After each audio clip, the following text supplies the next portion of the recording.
আমাদের বর্তমান তত্ত্বাবধায়ক সরকার বা ইন্টারিম গভর্নমেন্ট দায়িত্ব নেওয়ার পরে বাংলাদেশে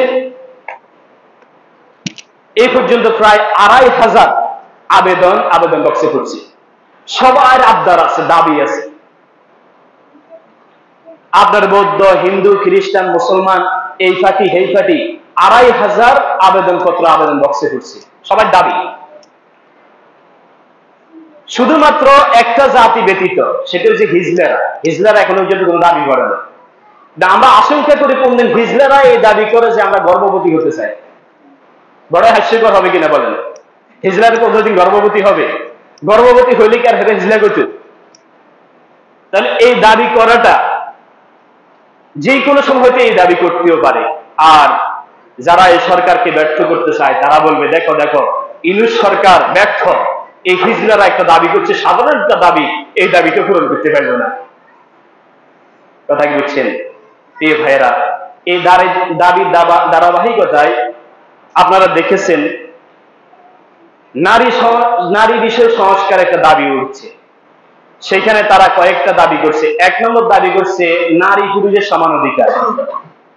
২ নম্বর দাবি হচ্ছে তাদেরকে সরকারিভাবে যৌনকর্মী স্বীকৃতি দেওয়া, যৌন স্বীকৃতি দেওয়া। এর অর্থ হচ্ছে তাদেরকে, যৌনকর্মীদেরকে মাসিক বেতন দেওয়া, যৌনকর্মীরা যখন রিটায়ার হবে তাদেরকে এককালীন টাকা দেওয়া, এরপরে রিটায়ার হওয়ার পরে যখন তারা যৌন কর্মকাণ্ড করতে পারবে না, মোট কথা সান্দার ব্যবসা যখন করতে পারবে না বৃদ্ধ অবস্থায়, তখন তাদেরকে পেনশন দেওয়া। কথা কি বুঝছেন? এখন এই যে এই দাবিটা কিন্তু আজ থেকে ১৫০০ বছর আগের বর্বরতা আইয়ামে জাহিলিয়াতকেও হার মানিয়েছে। এটা আসলে আমরা মনে করি শাহবাগী বেশ্যা যারা আছে, শাহবাগে যে সমস্ত অসভ্য নারী আছে, এরাই এই সমস্ত দাবি করেছে। এখানে বিশাল একটা চক্র কাজ করতেছে। যদি ইউনূস সরকার এই কাজটা করে তাহলে বিশাল আকার একটা বড় সমস্যা হয়ে পড়ে যাবে। যদি তাদেরকে যৌনকর্মীর স্বীকৃতি দেয়, সরকারি স্বীকৃতি দেয়, তাহলে বাংলাদেশের সংখ্যাগরিষ্ঠ মুসলমানের দেশ, এই দেশে এই দাবি কি মুসলমানরা কখনো মানবে? তাহলে এটা হচ্ছে এই সরকারকে ব্যর্থ করার জন্য তৃতীয় পক্ষের একটা ষড়যন্ত্র। এটা যদি ইউনূস সরকার না বুঝে এবং শাহবাগী এই সমস্ত অসভ্য নারীদের খপ্পরে পড়ে, তালে পড়ে যদি এইটার মধ্যে সে কি করে, সাইন করে, অনুমোদন করে, তাহলে কিন্তু এই সরকার শ্রেষ্ঠ ব্যর্থ হবে। সরকারের একটা মেয়াদ আছে, ৩ মাস থাকি যদি সরকার সংস্কার করে বাদ দিয়ে দিত, তাহলে তাকে ব্যর্থ সরকার বলা হতো না। সে তার মেয়াদে কি করছে, যতটুকু সময় পার্সি করছে, এরপরে নির্বাচন দিয়ে দিয়েছে। কিন্তু এইভাবে যদি তাকে ব্যর্থ করে নামিয়ে দেওয়া হয়, এটা বড় লজ্জাজনক, ঠিক কিনা বলেন? প্রিয় ভাইরা, এই যৌনতা কিন্তু যদি ইউনূস সরকার যদি যৌনতাকে প্রমোট করে, যৌনকর্মীদেরকে সরকারি স্বীকৃতি দেয়, তাহলে বাংলাদেশে যে জিনিসটা অ্যাভেলেবল হবে সেটা হচ্ছে যৌনতা, যৌন মিলন অ্যাভেলেবল হবে, আর বিবাহটা কঠিন হবে, আর বিবাহ করতে কেউই চাইবে না। কারণ ৫০০ টাকা, ১০০০ টাকা বা ১০০ টাকা দিয়ে যদি যৌন মিলন করা যায়, দেহের শান্তি ভোগ করা যায়, শারীরিক সুখ ভোগ করা যায়, তাহলে বিবাহ করার কোনো প্রয়োজন আছে? আপনারা জানেন ইউরোপ কান্ট্রিতে এই প্রচলন গুলো আছে, কিন্তু সেই দেশে সরকারি কোনো স্বীকৃতি নেই, সবগুলোই গোপন ভাবে, সবগুলো এটা হয়তো আন্ডারগ্রাউন্ডে হয় অথবা ব্যাকগ্রাউন্ডে হয়।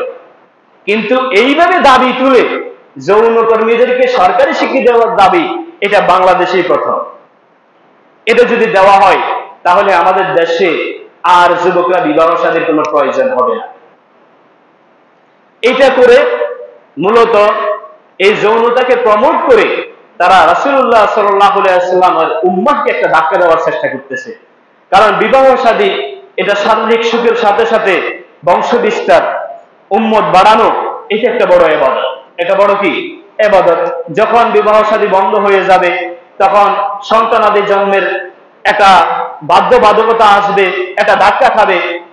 এর ধারাবাহিকতায় উম্মতের মধ্যে একটা কি আসবে, ধাক্কা চলে আসবে, উম্মত কমে যাবে ধীরে ধীরে। এই জন্য বলবো যে এই সমস্ত শাহবাগী নারীদের খপ্পরে পড়ে এই সমস্ত আইন পাশ করতে যায়েন না। এগুলা করতে গেলে কিন্তু আমাদের এই সরকার ব্যর্থ হবে, বরং বাংলাদেশের এই স্থিতিশীল পরিস্থিতি অস্থিতিশীলের দিকে চলে যাবে। আল্লাহ তাআলা আমাদেরকে এই সমস্ত অপকর্ম অনুমোদন করা থেকে আল্লাহ তাআলা আমাদেরকে হেফাজত করুক। দ্বিতীয় হচ্ছে, তাদের দাবি হচ্ছে নারী পুরুষের সমান অধিকার। প্রিয় ভাইরা, এটা নিয়ে আমি আরো আলোচনা হয়তো করেছি। নারী পুরুষের সমান অধিকার, বরং আল্লাহ তাআলা নারী পুরুষদেরকে একটু বেষ্টন করেছেন, কি নারীদেরকে এক হিসাবে বেশি অধিকার দিয়েছেন। আমাদের দেশে বহু কবিতা আমরা ছোটকালে পড়েছি যে আই ছেলেরা আই মেয়েরা ফুল তুলিতে যায়, ফুলের মালা গলা দিয়ে মামার বাড়ি যায়। এই যে মহিলাদেরকে আল্লাহ তাআলা হুকুম হচ্ছে ইউসিকুমুল্লাহু ফি আওলাদিকুম, আমি তোমাদেরকে নির্দেশ দিচ্ছি তোমাদের ছেলে সন্তানদের ব্যাপারে। কি নির্দেশ দিচ্ছে? যে লিযযাকারি মিসলু হাজ্জিল উনসাইন, তোমাদের মেয়েরা যা সম্পত্তি তোমাদের সম্পদ থেকে পাবে, ছেলেরা তার ডবল পাবে। কিভাবে? মেয়েরা যা সম্পত্তি পাবে, ছেলেরা তার ডবল পাবে। এটা হচ্ছে আল্লাহ তাআলার হুকুম। এখন এই হুকুমটা আল্লাহ তাআলা কেন করছেন? দুইটা কারণ আছে। একটা হচ্ছে যে একটা মেয়ে জন্মের পর থেকে বিবাহ পর্যন্ত তার বাপ তার ভরণ পোষণ করে।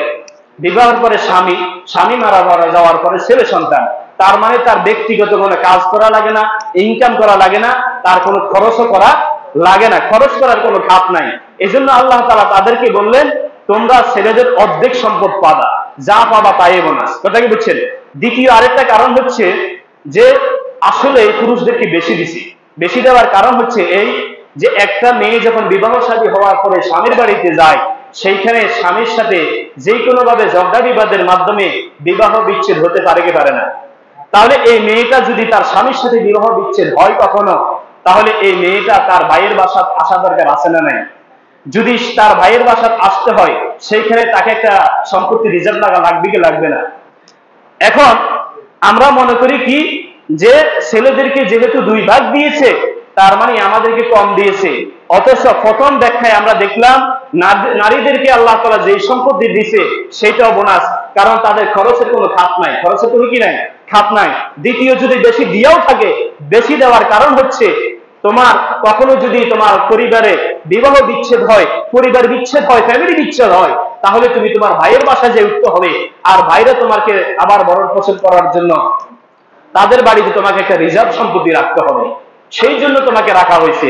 তাহলে আল্লাহ তাআলা দুটো দিকে তোমার জন্য উপকার করলো।